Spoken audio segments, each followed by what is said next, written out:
So, good morning, everyone.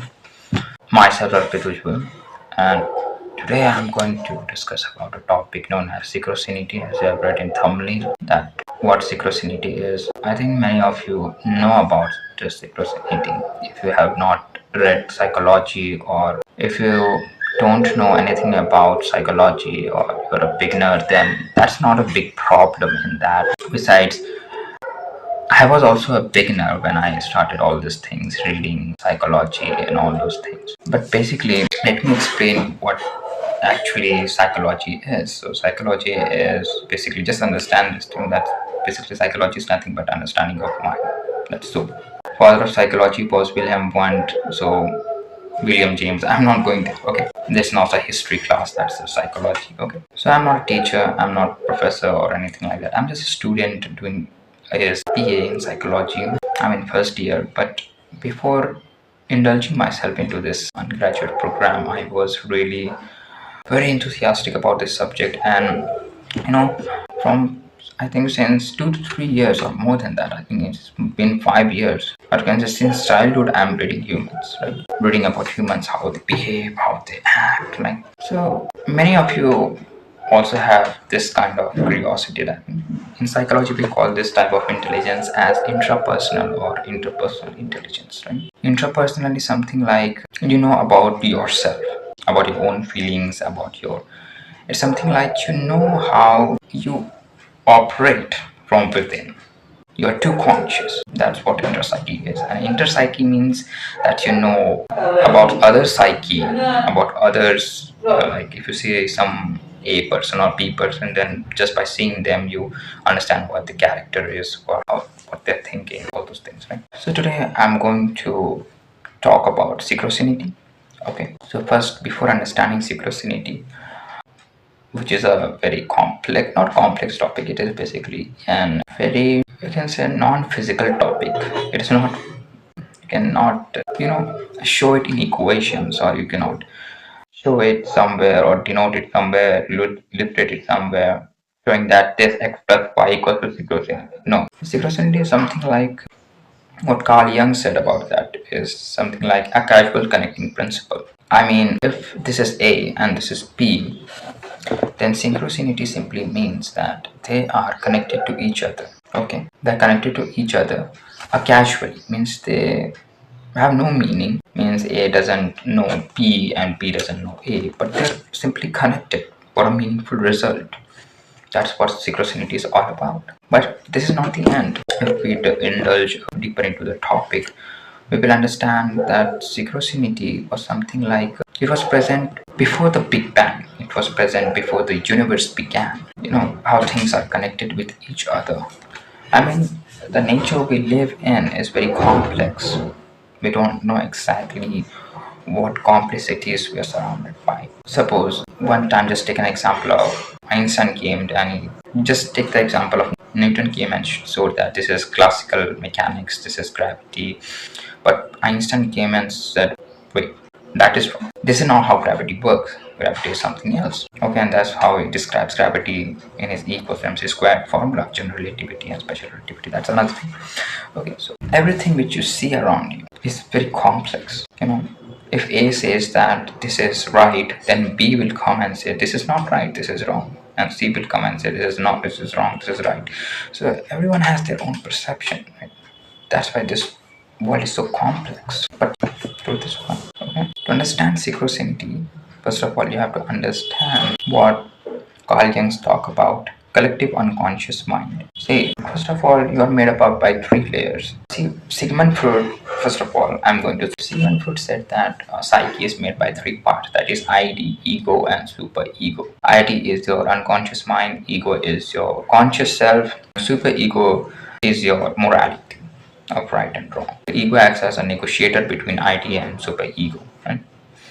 That's another thing, but that's a psychoanalysis. But Carl Jung broke out of those things, and Carl Jung saw that Sigmund Freud was just emphasizing more things on sexuality and all those things, sexuality and impulses like anger. So he turned to he broke with psychoanalysis. First, he was a very good fan, you can say. He was a really good fan of Sigmund Freud. He even considered him as a mentor, and Sigmund Freud even said that Carl Jung is as his child. But what happened, Sigmund Freud wanted to make Carl Jung his psychoanalytic president of Psychoanalytic Society, which is established in America. Okay, but soon Freud saw that. Soon Jung saw that Freud was wrong. Our unconscious mind is way bigger than sexuality and impulses like anger. He showed that how our psyche is not only made by ego, ideas with the ego, but it is made by conscious mind, personal unconscious mind, and collective unconscious mind. Now, this is a big thing. Big. In order to understand synchronicity, you have to understand, first of all, what is conscious mind is nothing but perception.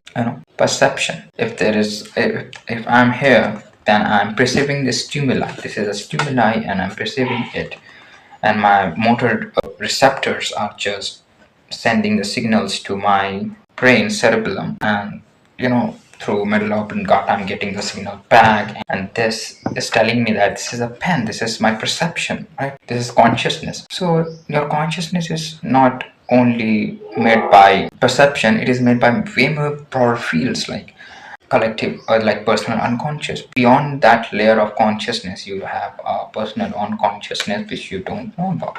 And beyond that, there is collective unconsciousness. Personal unconsciousness comes from collective unconsciousness. And collective unconsciousness, according to Carl Jung, consists of archetypes like hero, wise old man, snakes, all those things, right? So our collective unconscious is the gateway towards synchronicity. Your unconscious mind is like a bizarre universe, right? And synchronicity is just like planets or stars like atoms or protons connecting with each other to make a planet, to make something solid, like quantum mechanics, you could say. No. And quantum mechanics particles are just jumbled up here and there.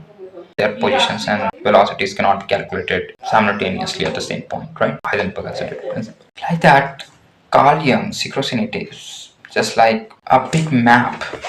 So if this is a universe, if this is a big universe, this is big collective unconscious mind, then Carl Jung's synchronicity is nothing but dots which connects each other to form a meaningful event. Suppose the best example of synchronicity is, suppose you think about a person, right? At night you think about a person, and the interesting fact is that you have never met with that. I have not met with that person since 7 years or 8 years, and you're constantly thinking about, before you're sleeping, you're just lying in your bed and you're thinking about what that person is, what his likes and dislikes. And suddenly it came, right?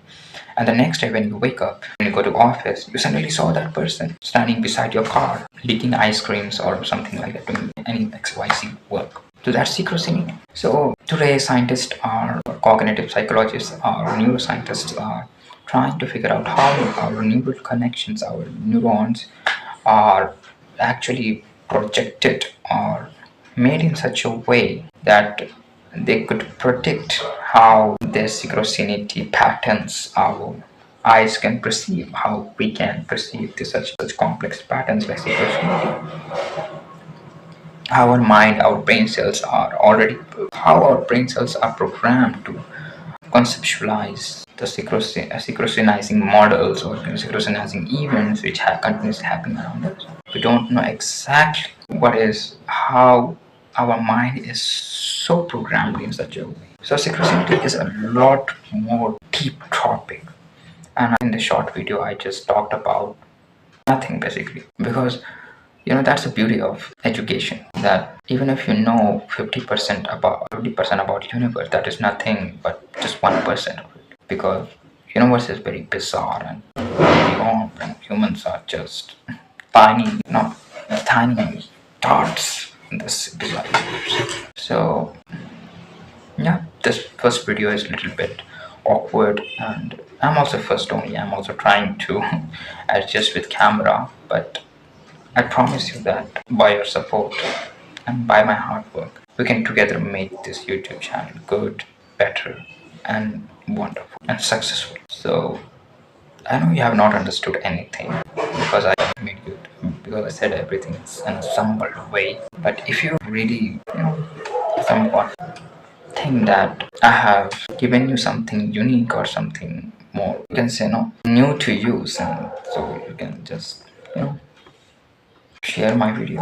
That's it. And thank you for listening. Really. Thank you. See you in the next video.